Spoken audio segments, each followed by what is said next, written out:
Mathematica has built-in example data that let you practice particular commands or debug some code that you're working on. One of the kinds of example data that we've seen so far is the text. If we wanted to know which texts were available for this kind of work, we can use this example data command to see a list of them, and we see that there are texts not only in English but in Latin and other languages. Now, if we have a text and we just want to see a part of it, say it could be long, it might be a play or a book or something like that, we can use a command called short, which shows us a few lines of the text itself. So in this next expression, I'm asking for a particular text, and then I'm using the short command to show me about 6 lines of that text. Evaluate that, and we see the first part of the text, friends, Romans, countrymen, lend me your ears. This little ellipsis here indicates all of the text that's been omitted, and then at the end it goes on with the final lines of this particular text, and I must pause till it come back to me. Shakespeare. Now another place where we can get sample data or things to work with is Wikipedia. In fact, Mathematica has a number of commands that allow Wikipedia to be accessed from within the notebook. For example, this command, Wikipedia search, searches for items. I'm going to ask for at most 10 items that have the word Prague in the title. Has to go out to Mathematica and ask for the information, out to the Wolfram servers and ask for the information, so it takes a minute. And it comes back with a number of articles that have the word Prague in them. Prague, Prague Spring, Prague Offensive, the Prague Astronomical Clock, and so on. If I want to get some of that text, I can use the Wikipedia data command. Here I'm asking for the article on the Prague Astronomical Clock, and I'm going to assign the contents of that text to clock text. Now notice that I've used the semicolon at the end of this expression, and the reason is because I don't want it to paste the entire contents of that text into my notebook. So usually it's a good idea to suppress the output of that expression with the semicolon and then use other commands to look inside of that symbol and see what it contains. Now what's happening here is that the text is coming back to us as a string, which is an ordered sequence of characters that can contain white space, punctuation, numbers, letters, symbols, and it's delimited. That is to say, you put quotation marks around it in your code to indicate that it's a string. We can ask how long this particular string is with the string length command. And that shows us that it's 11,580 characters long. Now if we wanted to see just some of those characters, we can use a command called string take. So this next expression takes the first 308 characters from the beginning of this text and assigns it to a symbol called clock begin string. Here's the beginning of the particular text, telling us what the Prague Astronomical Clock is and where it's located, when it was first installed, and so on. We can use a similar command to take the last 310 characters, and we put a minus sign in front of those characters to indicate to the command that we're pulling them from the end of the text. And this is the end of the Wikipedia page on this clock. Now if we want to turn a string into a list of words, we can use the string split command, which is going to go through and it's going to find the white space, blank spaces, tabs, stuff like that, end of lines, and it's going to split the string apart at those points. So let's split that begin string into separate words. Now what we have is, instead of a single string that contains all of the text, we have a list of strings where each element in the list is one of the words in that text, but it's not actually the word, because if there's a punctuation mark in there, it's included as part of the so-called word. So string split is a kind of a low-level way to break a string apart into pieces, but it's not a good way if we are trying to analyze the words in the text.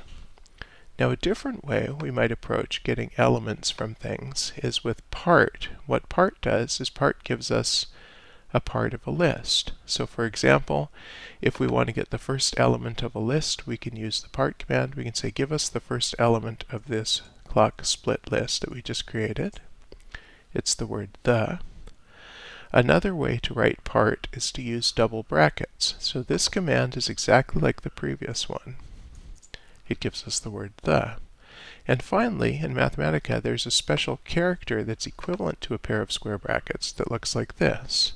And this is in fact the same command as the previous two. Now if we want to create that character, we hold down, we go to an insert cell, we hit escape, we press the bracket twice, and then we hit escape again, and it creates that special character for us.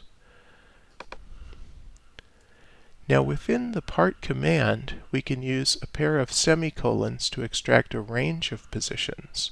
So if we use this syntax here, we can ask for the 15th, 16th, and 17th items in this particular list. Here's the 8th element of the list.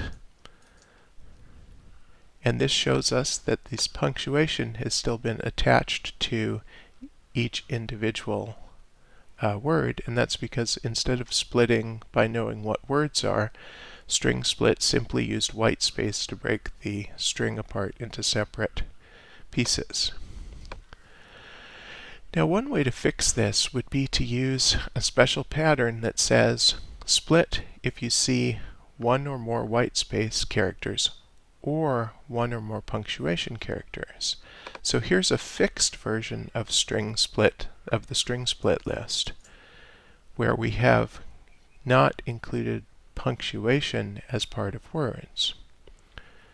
If we look at the 10th element in this list, it shows us that the word check is now does not have that comma stuck to it, which is what we usually want. Once we have a list of items like this, we can use the string cases command to search for a particular pattern. So I might search through this list of things and try to find the word prog. If I evaluate this expression, it shows us that the word prog occurs 3 times. Everywhere where we see the word prog in a pair of curly braces, that's an instance of the word. Everywhere where we see the curly braces with nothing in between them, that's an instance of some other word. But that's kind of awkward to look at, so we can use a command called flatten to get rid of all of those empty lists, like this. And now that shows us that the word prog occurs 3 times. If we have lots of examples, or we just want to count the number of times something occurs, we could wrap that expression, the expression we just created, in the total command, which just counts the number of times those things occur. Now the pattern prog is fixed. When we search for it, we just find instances of that one word. But in fact, we can also search for things that have a similar pattern but aren't a single item. So for example, what this next expression does is it says search for words that begin with the characters capital P lowercase r. When I hit Shift Enter, it gives me 3 copies of the word prog and 1 copy of the word that's not in English. Usually we write the same expression using a shorthand with double tildes, and this is the same as the previous expression. And once again, we can use total to count the elements. So I'm going to evaluate this expression, and we'll see that it gives us the number 3 copies of prog plus 1 copy of this other word. We can also modify our pattern so that it searches for strings that have, well, let me just evaluate this and then I'll tell you what it's doing.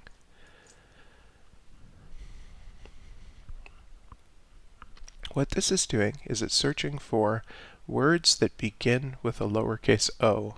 So the word boundary is part of the pattern, followed by a lowercase o, followed by 1 or more characters. And we get 1 copy of the word of, 2 copies of the word oldest, 1 copy of the word operaten, spelling mistake, 1 copy of or, and 2 copies of horloge.